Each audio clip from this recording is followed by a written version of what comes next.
Hey everyone. Hello. We'll get started in just a minute. We'll give folks a chance to join us, and then we'll get started.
All right, so it is 4:01 on January 20th. I'm going to call to order the Kingston Police Commission meeting for January.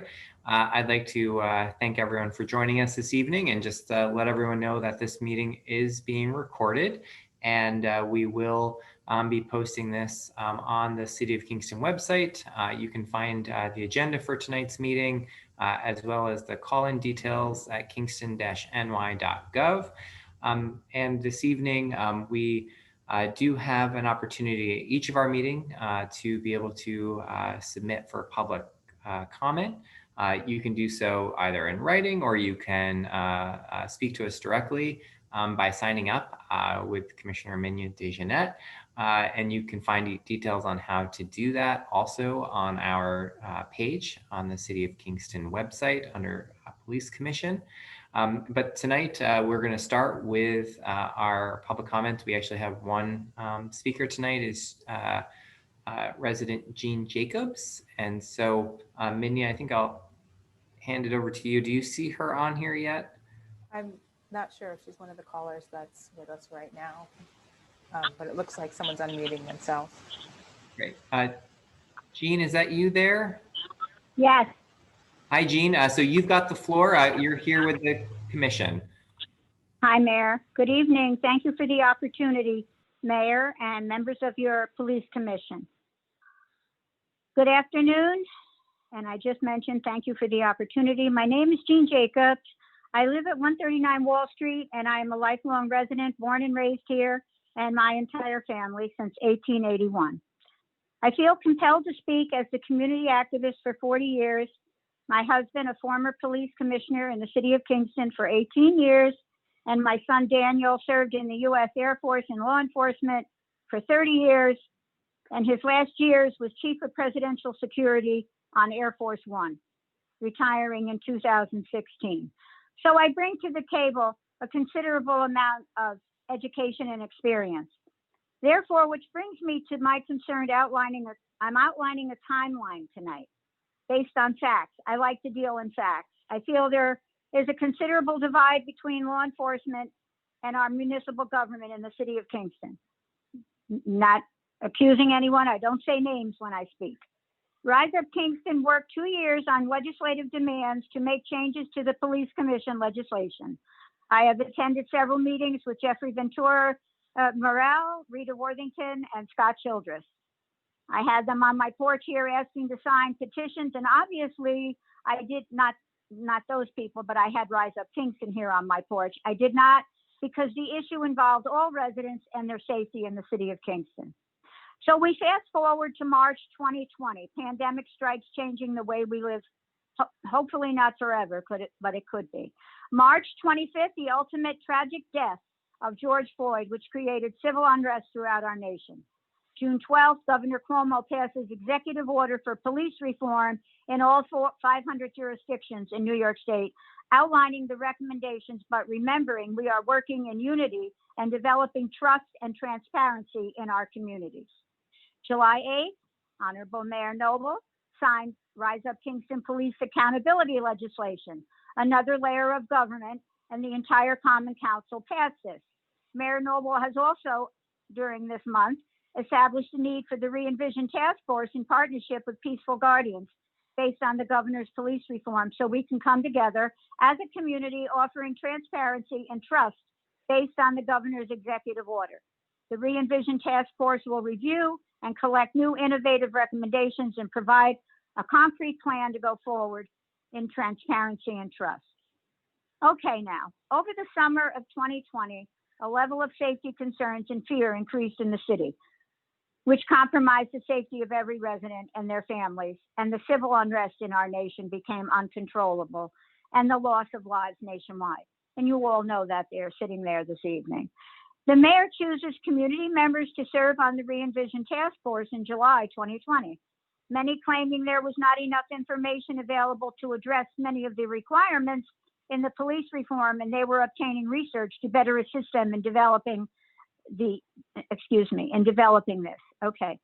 The Re-Envision Task Force meeting on December 16th, we're fast forwarding a little bit here now because the Re-Envision Task Force and Lester Strong had to create and bring on members to serve on this commission, to serve on the Re-Envision. So at the Re-Envision Town Hall meeting on December 16th, 2020, I attended, and the facilitator laid out at the beginning of the meeting the guidelines to follow. State if it's fact, state if it's an opinion, and please be kind and respectful of each other. This was not the case, and one of the callers asked for the removal of our respectful chief of police from the Re-Envision Task Force, and instead of his picture, he held up a sign to fund the police. Such disrespect when we are trying to establish trust and unity. And I must mention that, and I'll be as brief as I can. I respect Governor Cuomo. I don't follow all of his rules, regulations, but I respect him, and I listened to him very carefully throughout the police reform requirements. And it does routinely say that we have to work together to build unity and trust and transparency. I want that to, when I hang up now, I want that a part of me leaving that with you, okay? So I was not happy with that meeting. I spoke at that meeting. I also told them that the SROs were not a part of the police reform because I had the opportunity to speak with the state education department a month prior to that, and I was told specifically that was not a part of the governor's reform, police reform. And I gave her name and all of that information on the meeting when I called. Okay, so let's move forward. January 6, 2021, we haven't heard from the Re-Envision Task Force again since the 16th of December. January 6, 2021, Saugerties Re-Envision Task Force, Chief Sinagra, they held their first public forum, which is a requirement with the police reform for the public. They even sent out a survey to all of their residents asking for input. And it was a 2-page in the Hudson Valley One paper this past week. Okay, tonight there is a Re-Envision Task Force forum in the town of Ulster. Tonight, the 20th, and also on the 28th, involving the community, their concerns, and I know there's some recent concerns due to the incident that occurred there, and so forth and so on.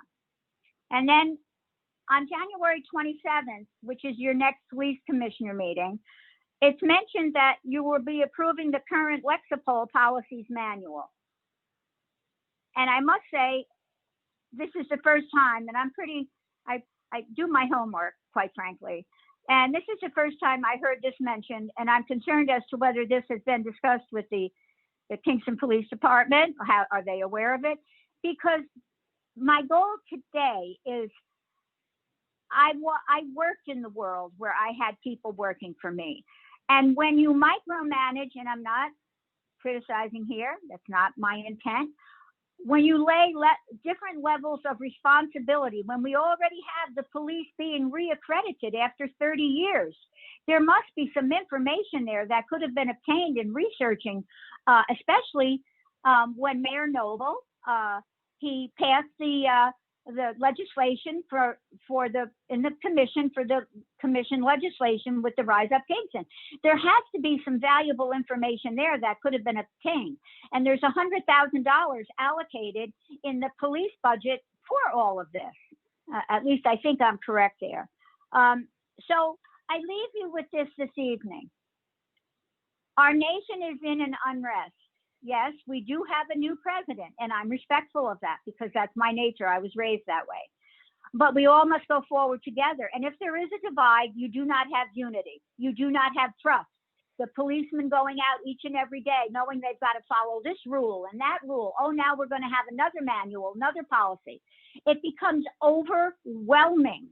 And the reason I say this, because I lived in a household with my husband for 18 years that served. I know we have moved forward in the time, and I respect that considerably. We're not back in the 80s, okay? But we still employ police. They still have to defend us on each and every day and keep us safe and our children. So I am going to be foiling, because one thing that bothers me considerably is a special interest group determined the safety, because Mayor, you know, we have 23,000 residents, give or take. That does not include children. And we have a responsibility and an obligation to keep them all safe and to keep our Kingston police officers safe as well. So I would like to leave you with that. I do my homework. I would hope. I do my homework, and I know you have an agenda, so I'm not going to keep you any longer. But thank you for the opportunity. Please listen carefully to some of the things I just said, because I think they're critically important. And I thank you. Okay, have a good evening. Great. Thank you, Jean. You're very welcome. All right. And I think that those were all of our public comments for this evening that people had signed up for. So I think the first thing I would like to do is just mention for those that either are on the phone or will watch this later on, that we do have a quorum of our police commission. We have Commissioner Jordan, Commissioner Dejanette, Commissioner Bowden, and Commissioner Mapes, all in attendance this evening. And I'd like a motion to be able to approve the minutes from our last meeting. Do I have a motion for that? So moved. Thank you, Commissioner Jordan. Do I have a second? Second. Thank you, Commissioner Dejanette. All in favor? Aye. Aye. Aye. Any opposed? Great. So any communications since the last time we met? Not direct for the commission. Okay, great. And so, Chief, I think this is the point of the evening where we're going to turn it over to you for a report of the chief and then any communications that you've received.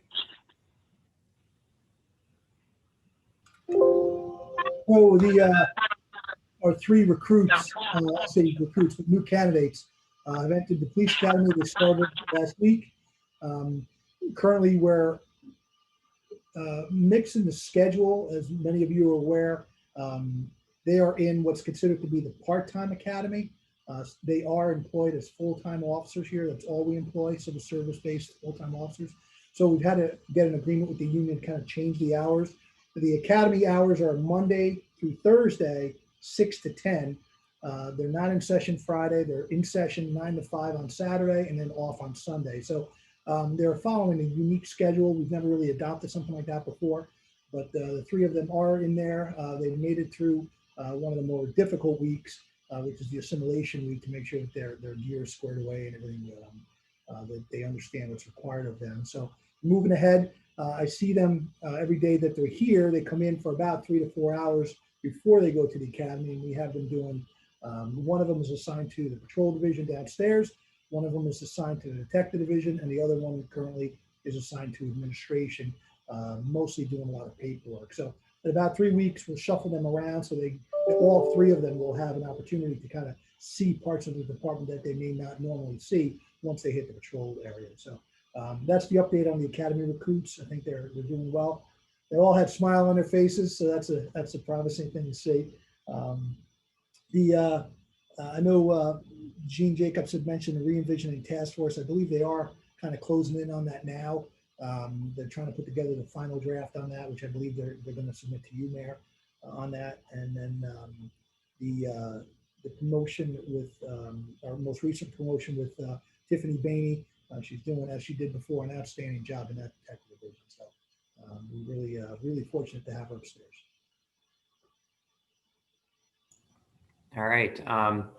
Thank you, Chief. As part of our unfinished business update, one of the things that was mentioned earlier was related to the Lexipol policies. And so these are already existing, municipal police department policies. This is a project that we funded the police department to be able to do. It's something that's required as part of our accreditation, is to be able to make sure that our policies are up to the standards that we demand of them, and to meet all of the current standards, both from the state and federal levels. But it also incorporates individual policies that we also have that go above and beyond, like the Right to Know Act and other policies.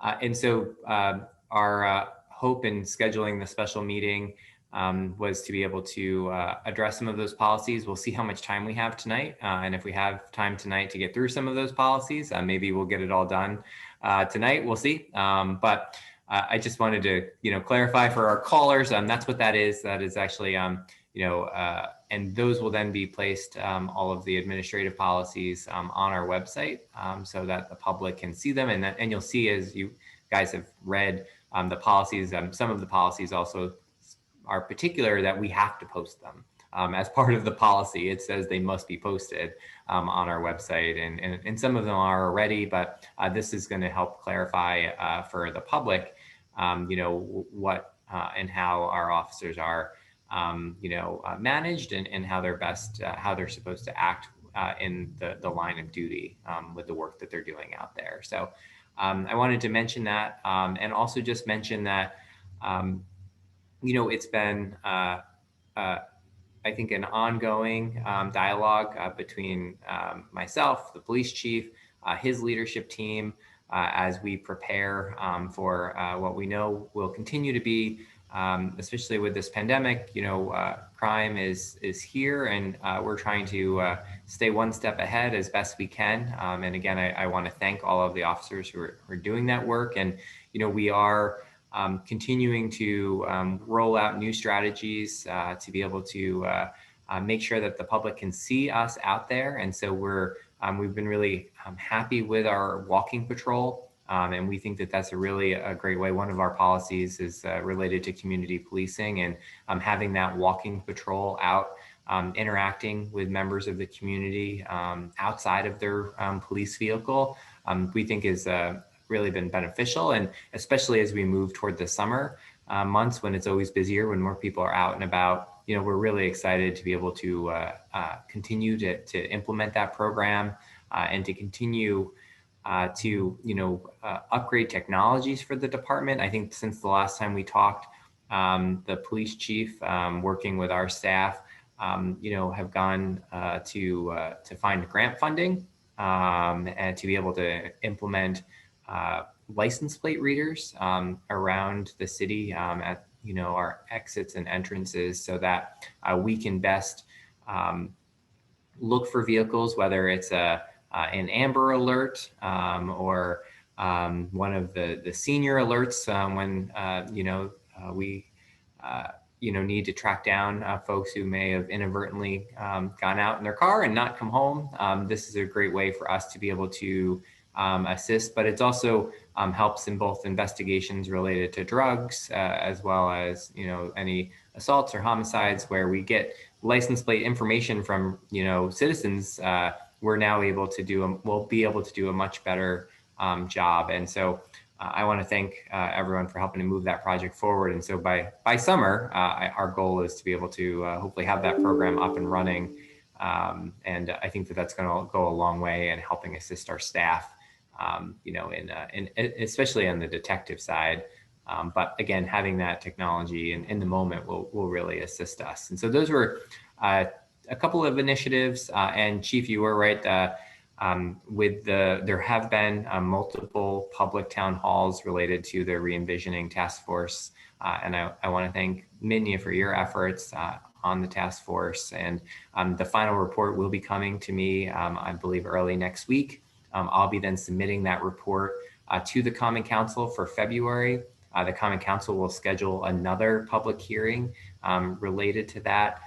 And then hopefully in March, the plan will get approved and we'll be able to get rolled out. And I really, I'm really grateful to all of the volunteers who have come together to work on that plan. And I think it really shows that, we have a good, dedicated, group here in the community that have really assisted in everything from, alternatives to incarceration to, morale in the workforce and training. And I think it shows that, we've tried to look at all aspects as best we can, kind of within the framework that the governor has given us. So we are excited to be able to have that wrapped up. And I'll take this moment to just thank Lester Strong for his work, kind of keeping the team together and moving and on task during this relatively short time period that we've been given to kind of get this done. So that was a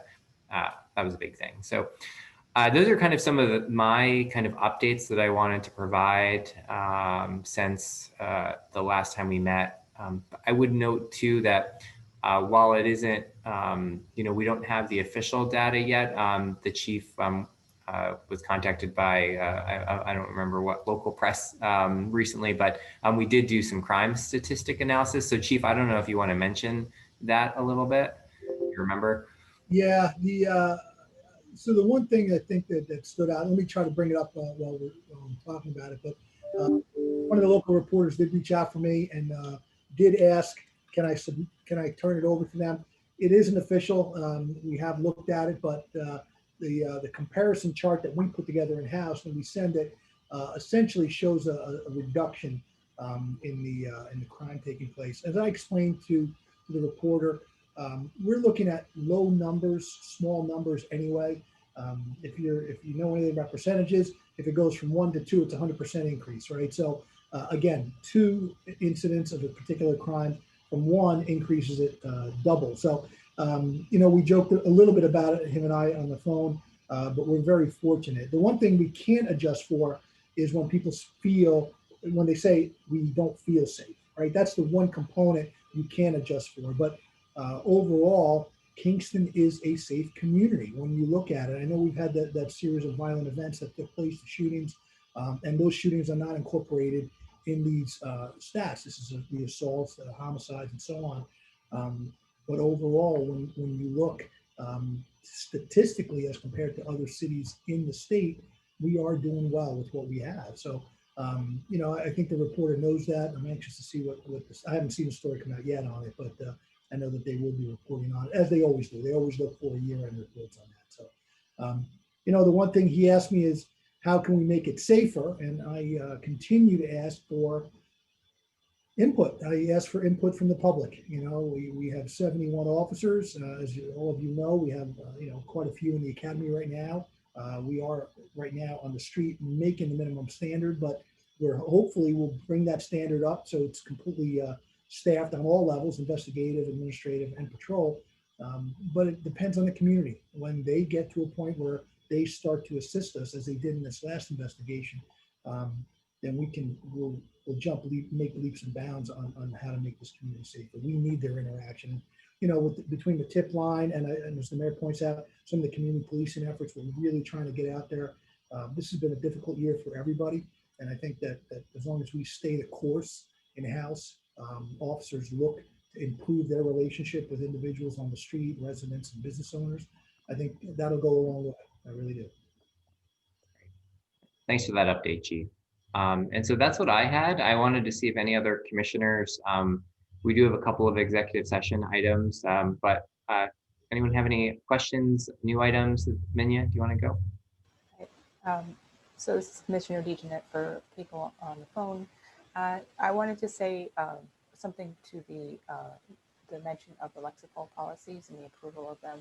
One thing that I understand in terms of the perception of the lexicol policies themselves, because it comes from a risk assessment company or organization that has been criticized for creating a what is considered a blanket policy that is adopted by all police departments that choose to work with lexicol. However, one thing I wanted to point out was that it is flexible, that the police department and working along with the commission, and in this case, it has been a portion of the policy was shared with the task force as well. And it was found that it was very close to almost 100% in alignment with a project called Campaign Zero, which its focus was on reducing incidents of police brutality, especially in the events after George Floyd. And actually the use of force policy, as I understand, and a couple of the policies were in accordance with what they had requested that police departments change in their policy. So I thought that would be something that people would want to know. And I didn't know up until that point that the lexicol policy itself was adaptable as much as it was. So I just thought I wanted to share that with people. That was one. And then the other one, we're running a little bit more behind than I thought we would. So I'm going to shorten the question that I had. I had talked to the chief about one of the issues that we're going to address in executive session, just for the public to understand what we're doing. We are going to review sick days. And I'm asking question of the chief in regards to how that works, because the KPD has unlimited sick days. And my first question, of course, was, can that be abused? And then my other question was, how does that affect other officers who do not take off that many sick days? And as well, if an officer has been injured either on or off the job, and they are off the job for longer than, say, a year, what happens then, and what that process is, and basically what is done if there's a situation where it looks like maybe there is an abuse of sick days. It doesn't sound like that happens often, but I'm just bringing that to the table so the public can have a better understanding of how that works and what we can do in a situation as the commission if we want to, say, view a doctor's note. So I'm just passing those questions on to the chief.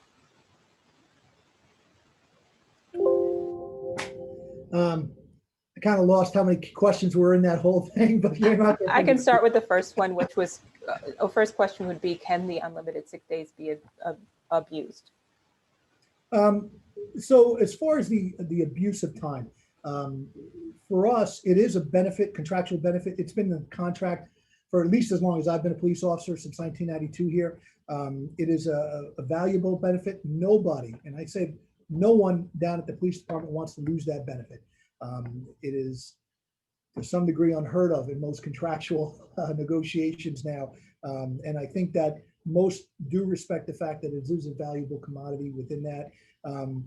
Anytime there is suspected abuse, and I believe not this current commission, obviously, but ones in the past have acted on it when we've had officers call out sick for their tour and then found to be not where they're supposed to be. And the commission has acted on that. And I think that that sends a very strong signal that one, that it is a valuable thing to have in the contract, and two, that their abuse won't be stood for. So there are mechanisms in place in this latest arbitration decision that kind of makes the use of the sick time more accountable to the individual officers. And I think that has gone a long way.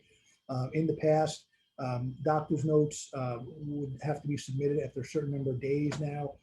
In addition to the number of days that they can be out, there's also the number of incidents per year that they can be out.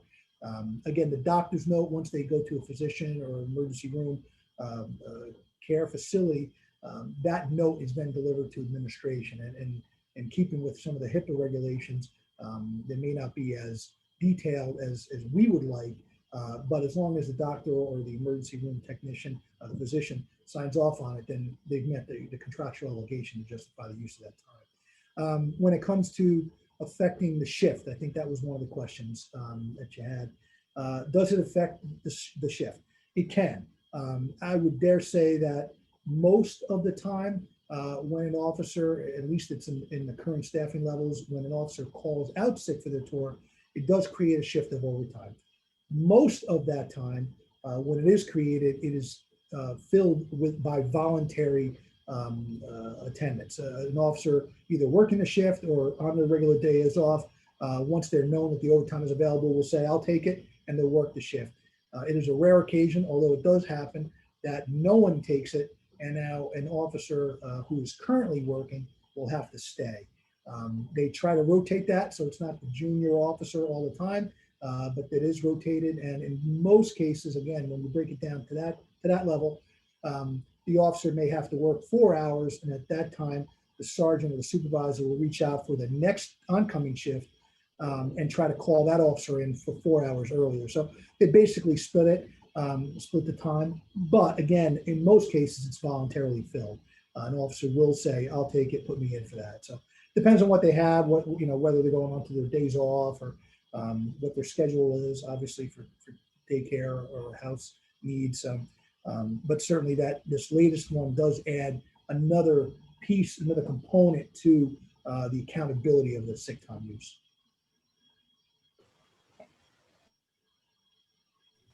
Does Thank you. Oh, sorry. Does anyone else have any other questions or comments at this point? So in executive session today, we have one use of force incident that occurred between the last time we met and today.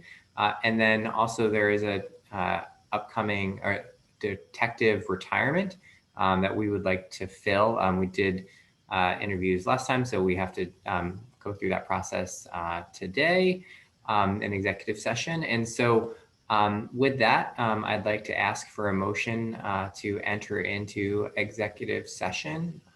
Do I have a motion for that? So moved. Thank you. Do I have a second? Second. All right. Thank you. All in favor? Aye. Aye. Any opposed? Aye. Okay. So we're going to go join over in executive session.